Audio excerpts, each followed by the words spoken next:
ሻሎም ሻሎም በዓለም ዙሪያ የምትገኙ የጌታ ቤተሰቦች ባላችሁበት ሰላማችሁ ይብዛ። እኔ አገልጋይ ዝራ ይባላልው። እንዲሁም ደግሞ ለዚህ ዩቲዩብ አዲስ የሆናችሁ ሰብስክራይብ፣ ላይክ እና እንዲሁም ደግሞ ሼር በማድረግ ተባበሩ፣ ለሌላም ሰው አድርሱ።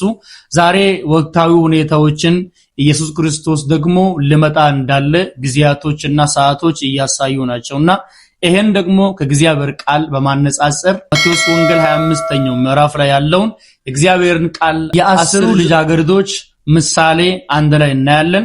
ደግሞ ኢየሱስ ክርስቶስም ተዘጋጅታችሁ ጠብቁ ይላል በብዙ ቦታ። ቀንቱንና ሰዓቱን አታውቁምና እንግዲህ ደግሞ ንቁ ይለናልና ይሄ ዘመን ደግሞ የመንቃት ዘመን ነው።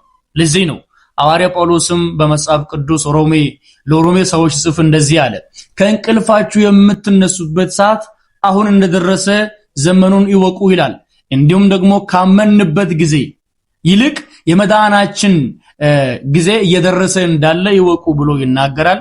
ሌሊቱ አልፏል፣ ቀኑ ቀርቧል ይላል በብዙ ቦታና አሁን በተለያየ ቦታዎች የምናየው የዘመን መጨረሻ ምልክት ነው። ኢየሱስ ክርስቶስ በቃሉ የተናገረው ነገር ሁሉ እየተፈጸመ ነው።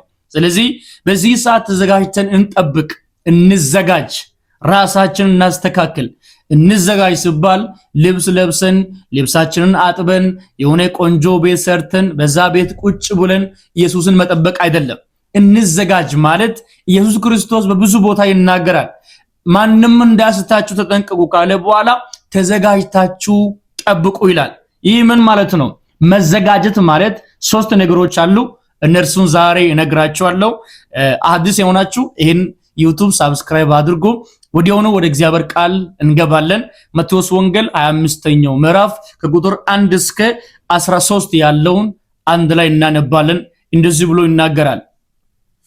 በዚያን ጊዜ መንግስተ ሰማይ መብራታቸውን ይዞ ሙሽራውን ሊቀበሉ የወጡ 10 ልጃገረዶችን ትመስላለች ይላል።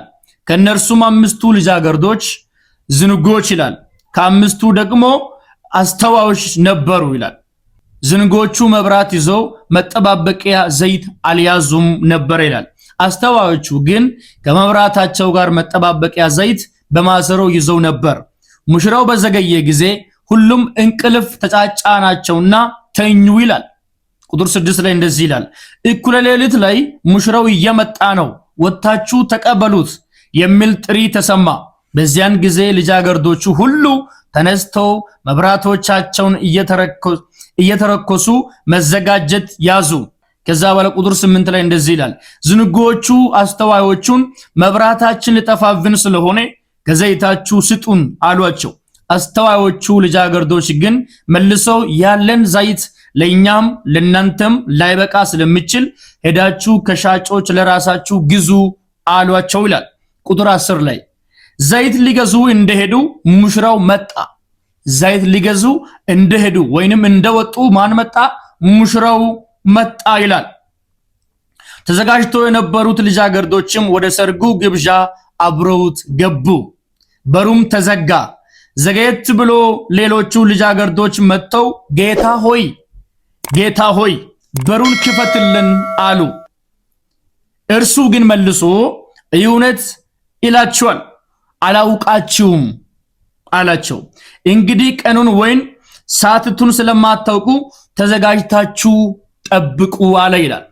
ወንድሞቼ ይሄን ቦታ ብዙ ጊዜ እናነባለን፣ በተለያየ ቤተክርስቲያን እንሰማለን። ነገር ግን ይሄን ነገር ኢየሱስ ክርስቶስ ይሄ ምሳሌ ነው የተናገረው።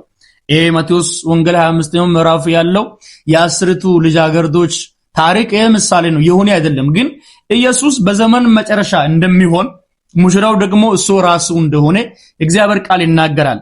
ስለዚህ እንንቃ። በዘመን መጨረሻ ኢየሱስ ክርስቶስ ይሄ ምዕራፍ ከመግባቱ በፊት 24ኛው ምዕራፍ እንደዚህ አለ።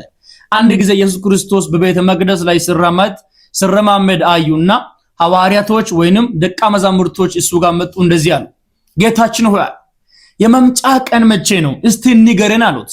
መቼ ትመጣለህ? ወይንም ከመምጣቱ በፊት ምንድነው የሚሆነው ብለው ጠየቁት። ኢየሱስ እንደዚህ አለ፣ መጀመሪያ እንደዚህ አለ፣ ማንም እንዳያስታችሁ ተጠንቀቁ። ብዙዎች በስሜ ይመጣሉ አለ። እኔ እያለሁ አይመጣም፣ እኔ እሄዳለሁ፣ ነገር ግን ብዙዎች ይመጣሉ በስሜ እኔ ኢየሱስ ነኝ እያሉ በቤተ ክርስቲያን ይመጣሉ እኔ ጌታችሁ ነኝ እያሉ ብዙዎች ይመጣሉ ይላል ደግሞ ኢየሱስ ሲመጣ እንደዚህ አይመጣም የኛ ጌታ ሲመጣ በሰማይ በክብር በደመና በቅዱሳን ደግሞ በእልፍ አእላፋት መላእክት ታጅቦ በክብርና በዝና ኢየሱስ ይመጣል ዓለም ሁሉ ይያየ ነገር ግን ኢየሱስ እንደዚህ አለ ማንንም እንዳያስታችሁ ተጠንቀቁ አለ ብዙዎች ይመጣሉ ሲመጡ እንዴት ነው የሚመጡት ብዙ ታምራትን ይሰራሉ ብዙ ድንቅን ይሰራሉ የሚገርማችሁ 24ኛው ምዕራፍ 24ኛው ቁጥር አካባቢ እንደዚህ የሚል ቃል አለ ብዙ ታምራትን ይላል ከሰማይ እንኳን ታምራትን ኢሳትን እስከማውረድ ድረስ ይላል ታምራትን ያደርጋል ብዙዎችን ደግሞ ያስታሉ ይሄ ብቻ አይደለም ከተመረጡት ይላል የተመረጡ ማለት እንደገና የተወለዱ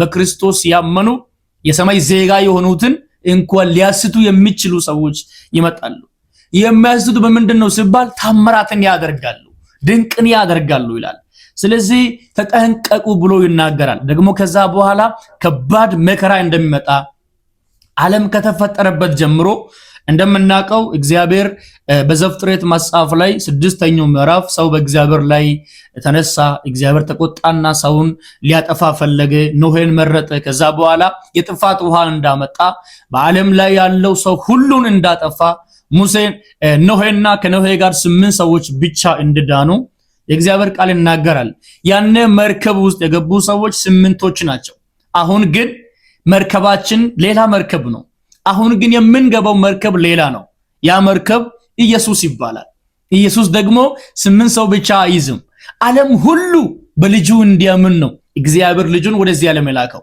በልጁ አምኖ እንዲድኑ ነው የሚገርማችሁ ዮሐንስ ወንጌል 3ኛው ምዕራፍ 16ኛው ቁጥር ላይ እንደዚህ የሚል ቃል አለ እግዚአብሔር ይላል ዓለም በልጁ እንዲድን ነው ይላል በእርሱ የሚያምን የዘላለምን ሕይወት እንዲያገኝ እንጂ እንዳይጠፋ እንዲኖረው እንጂ እንዳይጠፋ እግዚአብሔር አንድያ ልጁን እስከሰጥ ድረስ ዓለሙን እንዲሁ ወዶል ይላል ያለምንም ምክንያት ያለምንም ሰበብ እንዲሁ ወዶል ይላል ከዛ ወራ እንደዚህ ይላል በእርሱ የሚያምን አይፈረድበትም ይላል ከዛስ በእርሱ በማያምን ግን በአንዱ በእግዚአብሔር ልጅ ስም ስላላመነ አሁን ተፈርዶበታል ይላል ስለዚህ ኢየሱስ አሁን የሁላችን መርከብ ኢየሱስ ነው ከዚህ በፊት ኖሄ ልጆቹን የልጆቻቸውን ምስት ይዞ የሱን ምስት ይዞ 8 ሰው ሆኖ ነው መርከብ ውስጥ ገብቶ ይዳኑ አሁን ግን የሁላችን መርከብ ኢየሱስ ነው ማንንም ኢየሱስ ክርስቶስ ጌታ እንደሆነ በልቡ አምኖ በአፉ ከመሰከረ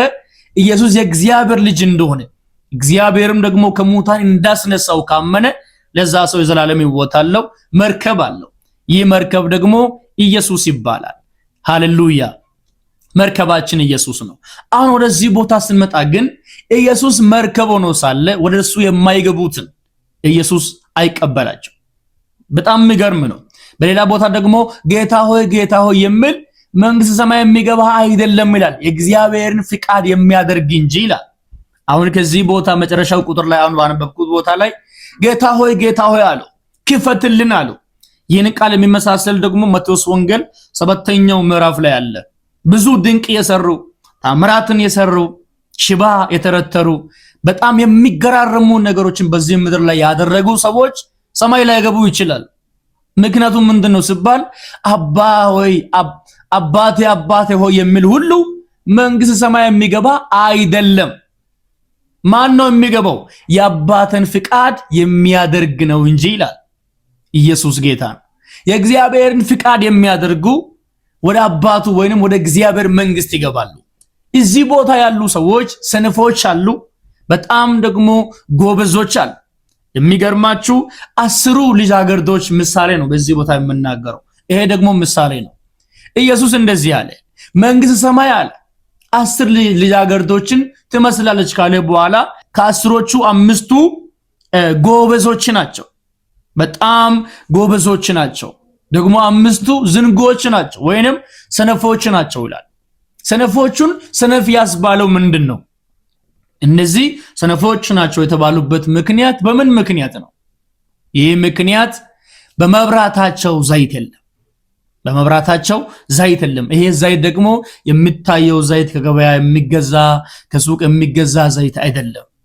ልባቸውን ከእግዚአብሔር ጋር ማድረግ፣ ወደ እግዚአብሔር መንግስት ሁሉ ጊዜ መቅረብ፣ በንስሐ ህይወት መመላለስ፣ በጸሎት መመላለስ፣ ውሰድ ውሰድ የሚለውን አለመውሰድ፣ ግባ ግባ የሚለውን አለመግባት። በጣም የዓለም ነገሮች የሚሸውዱ ብዙዎች አሉ። ከዚህ ሁሉ መውጣት ያልቻሉ ሰዎች ናቸው። ወደ ገቡበት ሁሉ ቦታ መልካም የሚመስሏቸው ሰዎች ናቸው፣ ሰነፎቹ ማለት ነው። ኢየሱስ ጌታ ነው። እነዚያ ናቸው። ኢየሱስ ከተናገረ በኋላ ከዚህ በታች እንደዚህ የሚል ቃል አለ። እነሱ አንድ ላይ 10 ሆኖ ሙሽራውን ይጠብቃሉ። ሙሽራውን ይጠብቃሉ። በዚህ ቦታ ሙሽራው ኢየሱስ ነው፣ ግን እሱ ሰዎችን ለማስተማር ብሎ ምሳሌ እየተናገረ ነውና ሙሽራውን ሲጠብቁ በድንገት ሲጠብቁ ቆየ ሙሽራቸው። ከዛ እንቅልፍ አላቸውና ተኙ። እኩለ ሌሊት ላይ የሆነ አዋጅ ነጋሪ መጣና የምትጠብቁት ሙሽራችሁ መጥቷልና ወጣችሁ ተቀበሉ አለ። በዚያን ጊዜ 10ሩም ተነሱ ይላል። 10ሮቹም ተነስቶ ግን ሊንቀሳቀሱ ሲፈልጉ ሙሽራውን ሊቀበሉ ሲፈልጉ ለካ በአምስቶቹ መብራት ላይ ዘይት የለም። ተቸገሩና ወደ አዋቂዎች፣ ወደ ብልጦች፣ ወደ ጀግኖቹ መጡና እባካችሁ ለእናንተ ካለው ዘይት አካፍኑን፣ ለኛ የለም እኮ ሙሽራው መጥቷል፣ አንድ ላይ እንቀበላለን። እነዚያ ጎበዞች እንደዚህ ያሉ፣ ምናልባት ዘይቱ ለኛና ለእናንተ ላይበቃ ይችላል፣ ከዚህ ሁሉ ግን ቶሎ ብላችሁ ፈጥናችሁ ገዝታችሁ ኑ አሉ። እነሱ ደግሞ ለመግዛት በወጡበት ቅጽበት ሙሽራው መጣ። የተዘጋጁትን ይዞ ሄደ። የተዘጋጁትን ነው የሚጠብቀው ኢየሱስ በድንገት ነው የሚመጣው። ቀኑን ሰዓቱን ማንም አያውቅም።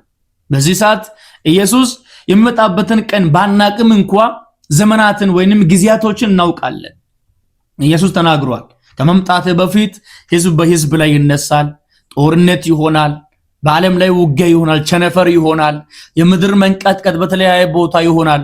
ይሄን ነገር ሁሉ እያየን ነው። ስለዚህ በተለያየ ቦታ በተለያየ ከተማ ላይ አሁን ጦርነት ይሰማል። የምናየው ነገር የምንሰማው ነገር ሁሉ የዘመን መጨረሻ ምልክትን ነው የሚያሳየው። ስለዚህ ወንድሞች ምን ማለት ፈልጌ ነው፣ እንዘጋጅ። የተዘጋጁትን ይዞ ነው የሄደው። አልጠበቃቸውም። ቆይ እየመጡ ናቸው አላለም። ቆይ እየመጡ ናቸው ብሎ አልታገሳቸው። የተዘጋጁትን ይዞ ገባ፣ በሩን ዘጋ። መጡ እነሱ፣ አንኳኩ። ጌታ ሆይ እባክህ ክፈትልናል። እርሱ እንደዚህ አለ፣